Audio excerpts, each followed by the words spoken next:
right, we're back with another episode of the Hidden Threads podcast, and there's Juice. Say hi, everyone. Hi, everyone. Hey, where's your hat, Juice? I took it. It's right here. Don't worry. Don't worry. It's never far. Never far. Never. All right? You guys make some comments on his hat when you get a chance. I like it. I think Only good comments because these are good hats. You don't have your Marine pin on there. Nope. You only have one? No, I have several. Do you? All right. This one just hasn't been blessed yet. Hasn't been blessed. Yes. How many hats do you have of those kind? Of these? Yeah. 8. 8 of them. Yeah. How many of them are your original dad hat? Like, None. None of them? None of them are original. None of them? None of them were dad's. But I do have a lot of dad's hats. None of them are none that he wore? You wore? Yeah, I got about 12 of them that he wore, but not like this. Okay. They're all Marine Corps hats. Oh, okay, cool. All right. So today we got a weird one to talk about. We're weird people. Well, I am. I don't know if you are, but I know I am. Crime scene recreation. You ever dealt with that before? Yes. All right. Tell me about your experience with it. It just depends on the cases. You try and make them as factual and as close as you can to what really happened, just to test out your hypothesis of whether it did or didn't occur that way. And you go with it from there. Right. Okay. There's a science behind it, and there's people that have college degrees, and that's all they do is crime scene recreations. You ever seen those folks? A bunch of weirdos. Yeah. I know. We're not crime scene recreation specialists. Not even close. We're just using common sense and crime scenes we've seen. So correct. Now, I have been through the homicide courses. You've been through some of those, right? Yeah. Okay. Where we talk about the state of the body, the area around it, and all those things to try to figure out time of death, what happened, right, how to preserve crime scenes. So we're pretty familiar with it. And just based off common sense, we can look at something and say, that does not work with what somebody is alleging. You ever dealt with those before? Oh, yeah. All right. We're going to talk about one we got going on today. We're not going to get into names. No. We'll talk about it a little bit. But let's look into the legalities of it a little bit. There are some names for this in the science. So you got 3 types of staging of a crime. Okay. This is the crime, not the police doing. The police could be involved if they're a criminal, if they're trying to hide something. So we'll get into that. Yeah. But you have the primary staging. That's where the offender, their motivation is to point the crime away from them, either to say it was an accident or that somebody else did it. Absolutely. Right?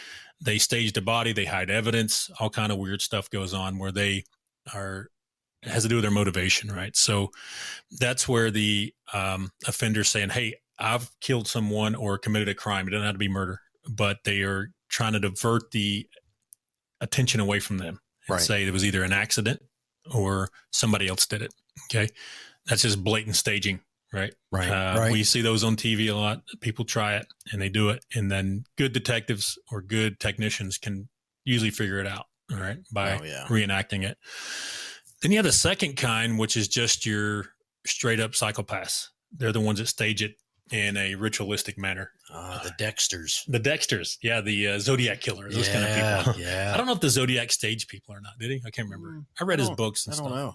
But he was nuts, though. But a lot of they're all nuts. A lot of your psychotics will do some kind of ritualistic. They get some kind of sexual gratification from staging a dead body or torturing a person and then in a certain way. Then you get the third kind of staging. It's just accidental. Say a EMT walks in trying to save a life and tramples a blood pool. Life is primary over that blood pool. All right. If they're stopping the bleeding or starting the breathing, all those things, or moving a body away from danger. Okay. Correct. Those is what we call the third kind, which is inadvertent. All right. You enter the house and step in a puddle of water, but didn't mean to. Your intention is not to distort the crime. Or There's no intent to mislead. No intent to mislead. You're so much smarter than me. I have a half a brain cell this morning. Really? Yeah. You drink about 3 gallons of coffee already. I probably had closer to 5, but okay. All right. Well, I drink energy drinks and coffee all day. So anyway, so there's a specific one out in Texas I was looking at here. This woman, her name is Allison Lawrence. Okay. She had an accident with her pistol with a kid in the house. All right. Where she actually shot herself in the arm by accident. So it wasn't an accident. It was a negligent discharge. It's bizarre. because, yes, she had a negligent discharge if you're in the Marines or the Navy, an accidental discharge if you're in the Army or the Air Force. It's not accidental, it's negligent. Well, they're not used to handling firearms, so we'll give them accident. Anytime that finger presses the trigger and you don't have your sights on target with intention to kill somebody, it's a negligent, not accidental. Correct. Right? All right. Correct. The gun only turns on when you press the trigger. That's right. You got to press that button. You got to press the go button.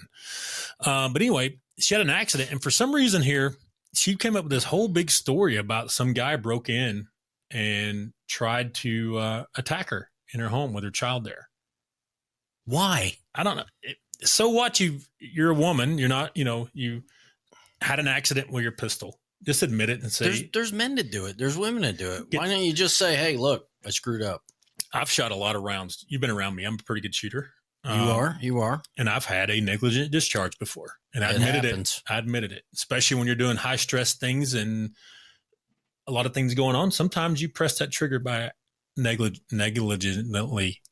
Say it. Say negligently by accident.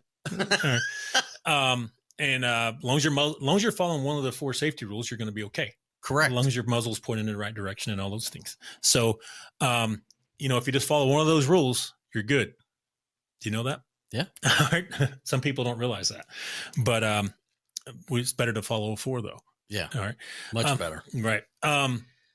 But yeah, I've had them before. I didn't hurt myself or anybody around me, but this woman was playing with her pistol and shot herself in the arm by accident. All right, fine.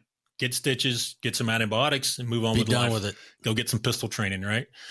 I've seen awesome match shooters before, real fast and all that. Accidentally shoot themselves in the hand. You ever seen that before? Oh yeah. When they're doing a mag reload or I've seen one of my buddies shoot himself in the leg. Yeah.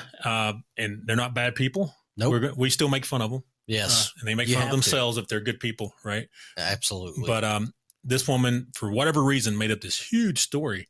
Now, if she would have just admitted that she accidentally shot herself, she would have went to the hospital and got patched up. And that would have been it. Nothing. Right. Yeah. It'd have been like, hey, maybe go to a gun safety class. Or something, but that'd have been it. But she made up this big tale of a guy broke in her home. She came in, walked in the kitchen from the bedroom. He was in the kitchen, had a gun, shot at her. She went to the bedroom, got her pistol out of the safe, returned to the living room, and returned fire at him. So believable. Okay. If somebody's trying to do bodily harm to you, they're probably going to chase after you into the bedroom. Yeah. And while you're trying to get your gun out of this, I just don't understand. I could not find on here why she made this whole story up, but we're getting into staging here. That's what we're getting into. All right. So before she called 911, told them the police were on, and the police came there. They got there in about 8 minutes. Okay. So she took the pistol and shot bullet holes through the wall to make it look like she did it. But the problem was in the kitchen, one of the children had spilled some spaghetti sauce on the floor. It was kind of fresh, right? Okay. Like splatter on the floor. And the cop was like, hey, if he was in the kitchen moving around, it should be smeared, some footsteps. Right. Something like that. It was not disturbed in the kitchen. All right. So he was kind of like. FBI calls it a clue. So that was the first. This was just a uniform cop. He didn't have any crime scene. Background. You do when you go through the academies. You get you a little bit how to detect somebody's bull crapping you, right? Yeah, common sense has a lot to play with it too. We noticed that right away. All right, right.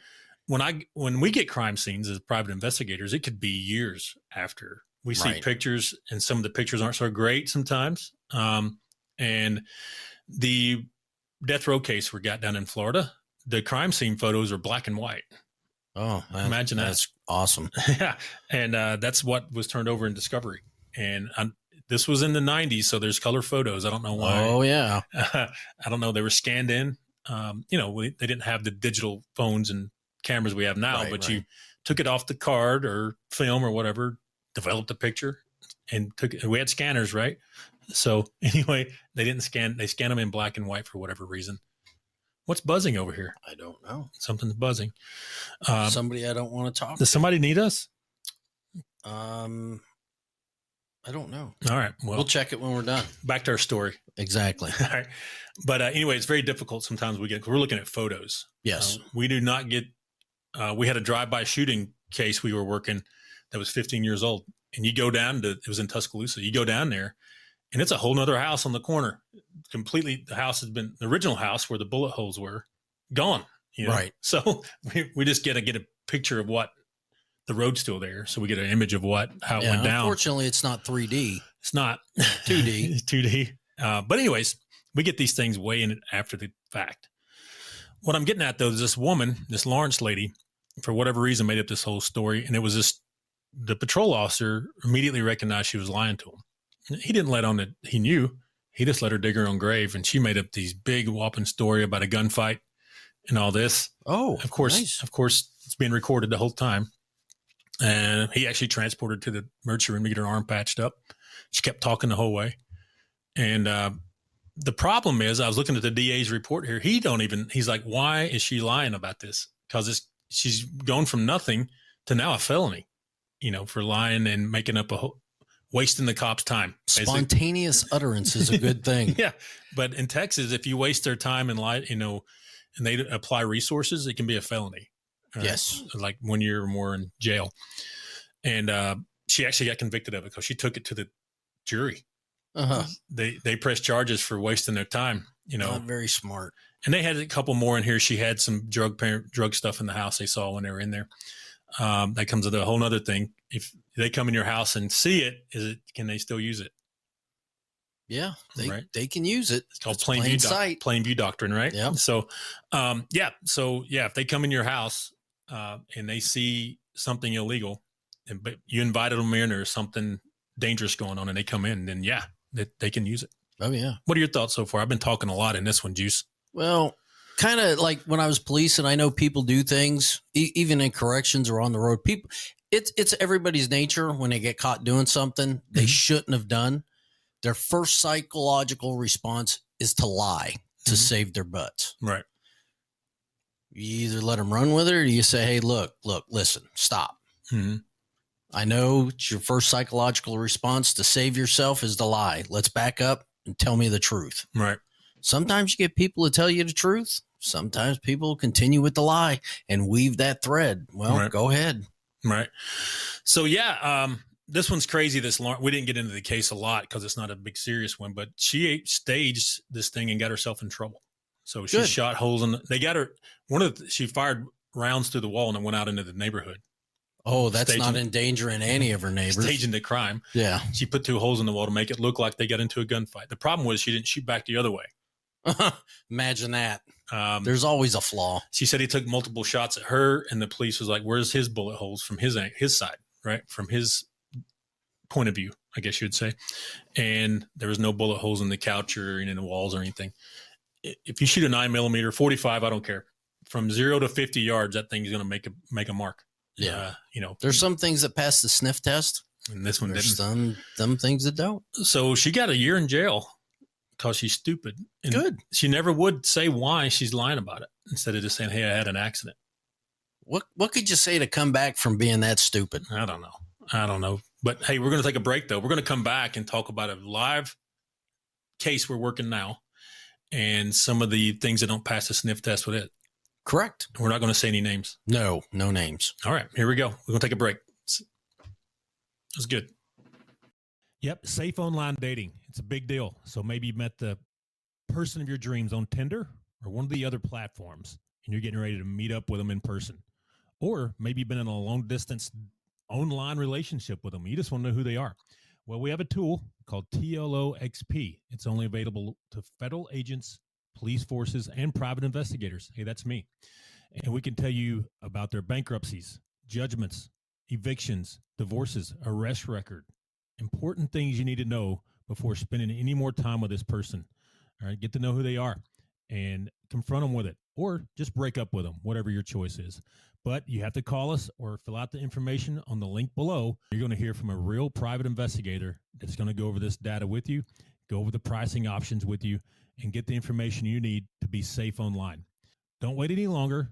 Click the link or give us a call to get started. The number is 866-910-7499. Again, 866-910-7499, or click the link. Hope to talk to you soon. And we're recording, and we start right on Juice's mug with his hat on. I'm telling you, I have a face for radio. Face for radio. Well, luckily you're doing a podcast, but we do stream on YouTube as well. So my dad liked me. You're screwed, did he? Yeah. So one time, Juice's dad passed here a while back, and he put a picture of him when Juice was a little baby, and his dad holding him. And everybody's like, oh, sorry for your dad's passing, blah, blah, all this stuff. Everybody's sad your dad passed, right? Yeah, he's my hero. What did I say? I don't remember, but I said, had to be something about an ugly baby. I said Juice hadn't grown an inch. So. Yeah. Oh, that's right. You did. We're so mean to each other. That's right. If you haven't hung around Marines much, we are not very nice to each other, but we love each other. Exactly. So, right. It's a brotherhood. It is. Very mean to each other. Yes. But we're back here talking about crime scene recreation. The whole point of this talk in the first part was we are working one where we're getting ready to recreate a crime. All right. We're going to be careful here not to discuss who it is, where. We'll talk about where a little bit because there's been plenty of murders out there. Oh yeah. But it's kind of the train station of our county we live in. They dump bodies out there. It is a rugged area where it's hard to find people. They can lay there for a while. But anyway, this one here we're talking about had a incident where a woman was found dead at the bottom of a cliff. So how high do you think that cliff is? We haven't measured it yet, but I think it's 200 feet. Yeah, maybe 200. It's a good drop. I mean, oh yeah, you're not going to just limp away if you go off it. You're not going to say, "Man, that hurt," and then we've repelled in there several times over the years, so it's easily repelled, but it's not so hard to just get out of it. And it is a drop. It's this little point sticks out, and there's no trees to stop you to hit the bottom of the canyon there. But how we got this, we were hired, and they're saying, hey, the woman that's being accused of this, she's not saying anything to the cops, which is good. She's not talking at all. Good. That's what we want. Right. She's not saying anything, but it was just pointed out that a informant just gave the cops a tip, and another woman said that this may have happened. Right. And they came and arrested our client. All right. Correct. Now, the woman that died had been laying out there for about 18 months, right? Yeah, somewhere close to it, yeah. Yeah, so it's a while. And there was the lover's quarrel, all kinds of things going on. Oh, it's a sordid affair. Sordid affair. Now, the guy that we think did it, that doesn't mean we can prove it, right? Right. We're still working through this. That's our hypothesis. That's our assumption. Right? Yes. That's all that's my Sand Mountain way of saying hypothesis, assumption, right? That's what I got to think. I got to think. The guy we think did it was having a sexual relationship with the woman that ended up at the bottom in the canyon, dead. Okay. I fully believe that. All right. Now we know that. That was proven through different things. Now we believe that this woman he was having an affair with was causing issues with his marriage. It was going to cost him some money. Okay, because they owned a business. Him and his wife owned a business together. Yep. And she's going to say, "I want half of your stuff." Of course, like any good woman would. Yeah. Well, it's how it goes in divorce in America, right? Yeah. Divorce in the good old USA. And we think he had this woman killed or killed him herself, or him and his buddies did it. All right. Oh, he was definitely a participant. Yeah. Here's where we come into play. Me and Juice went out there. And we went off the the investigator's testimony, which he had it in the wrong spot. Right. We went to that place first, and we're like, man, this is a huge swath. And we were looking down at the place where the police said, and it wasn't that massive of a drop. No, it was. You could have limped out of there. You'd have probably hit some brush and been like, man, this hurt. But yeah, I'm going to go recover take some ibuprofen and get on my day type. Right. The Corpsman special. The Corpsman special. Take a knee, face outboard. Take Motrin and drink water, right? Exactly. So, I always hated taking the knee part. Yeah, that was a little weird, but that is what it is. You'd have to set out on knee on security until your legs fell asleep, and then if you had to move, you couldn't move. So, you know why? And why? It's good training. Good training. Builds character. We're going to sit here on one knee, until you hate the Marine Corps and get out of it, right? It builds character.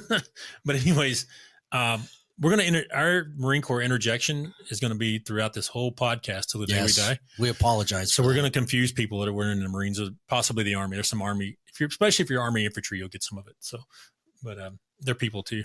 Oh yeah, they are. 11 Bravos, not 11 Mike. 11 Bang Bang. Yeah. What's an 11 Mike? Mechanized. I thought that was Charlie. No. Well, Charlie's been a while. Charlie's cavalry. Yeah, cavalry. The cavalry with their hats and stuff. But anyways, this, if you'd have went off the cliff that police said in their testimony, you'd have probably walked away or maybe broke a little bit, but you wouldn't have died probably. Oh, a healthy human would not have died. No way. A healthy adult. Now, we right out the gate, we said, was called. We found out from a guy that's local there. He said, hey, there's a rescue squad that does high angle rescue and stuff. Call them. We called them. They told us, no, it's at this other place. Right. So we went to the other place and we looked off and we're like, yeah, you would die if you fell off that one. And he said, hey, it's right off this point, which is still kind of fuzzy about exactly where it is. We're going to try to pinpoint that. Right. We're going to make the guy that pulled the body up go stand there. All right. Hopefully. Yeah. Drop a rock on it where it was or whatever. Yeah, something. So we can pinpoint it. And, but here's the issue. So this is a national park and you cannot just drive up to this rock's edge and heave people off. Right? No, there's obstacles in the way.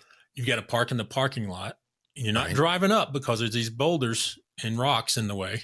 Right. And there's this wooden telephone pole ledge around the edge. You got to climb over to get to the edge of and the concrete stanchions. There's concrete stanchions with the poles in the middle. Right. You got to climb over. And for short people, it's not that easy. I would know. You and I climbed all over it looking around. Oh yeah.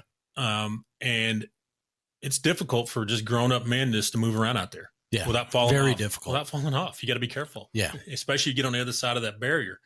You're going to fall off if you're not paying attention. You're good behind the barrier. Yeah.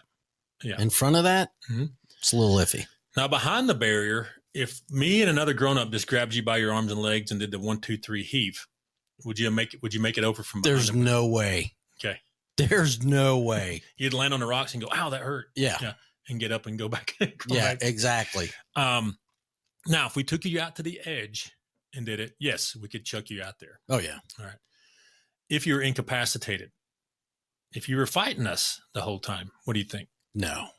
Even incapacitated, it's still going to be a job to get somebody over those barricades, that's railing that they have up. It's still going to be a chore. But if you're fighting, there's absolutely no way. Right. I'm not buying it. And they said they did it at night. All right. Now, this is a national park. The road that runs by parallels this area.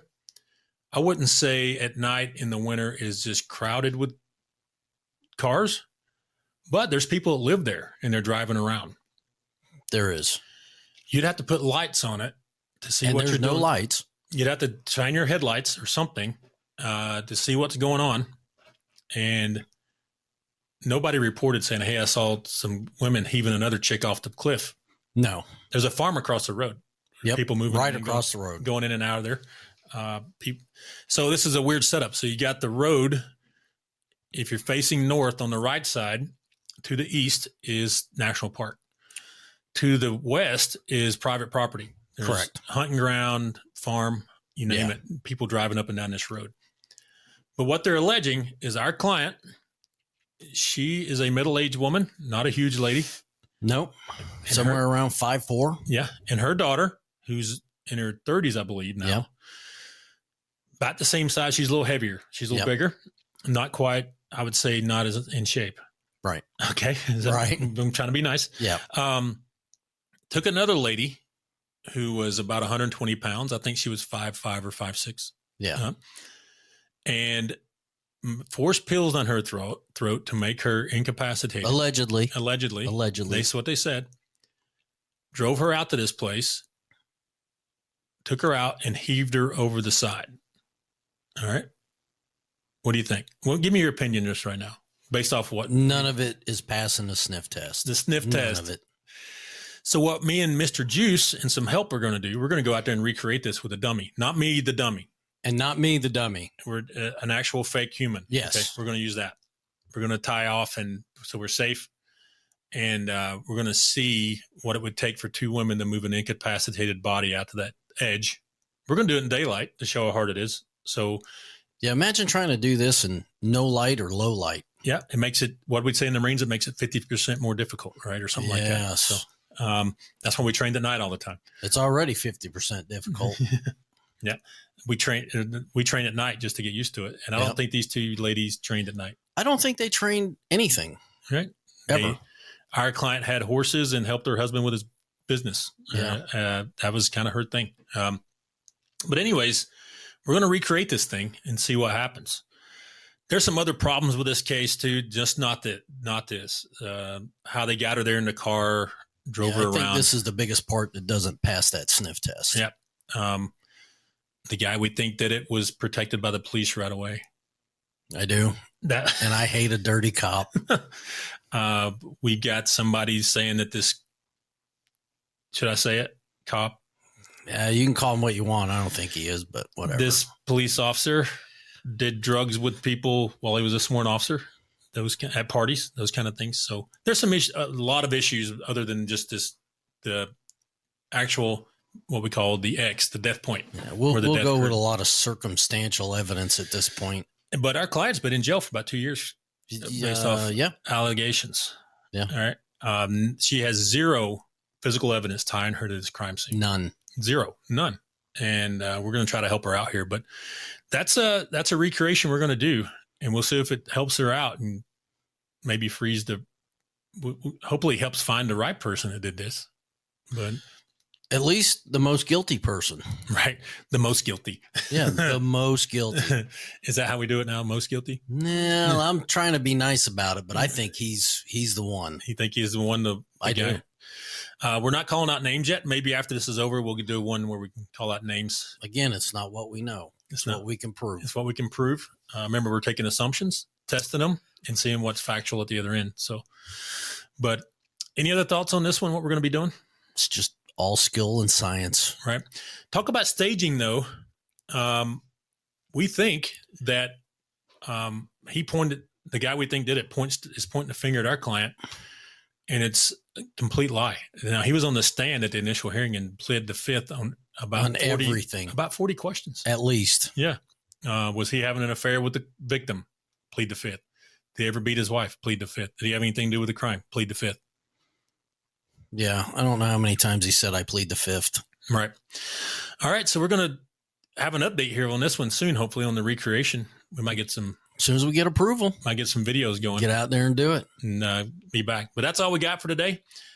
Tune in. We'll have some more episodes coming up soon. Thanks. Say bye, Juice. Bye, Juice. Oh, look at that.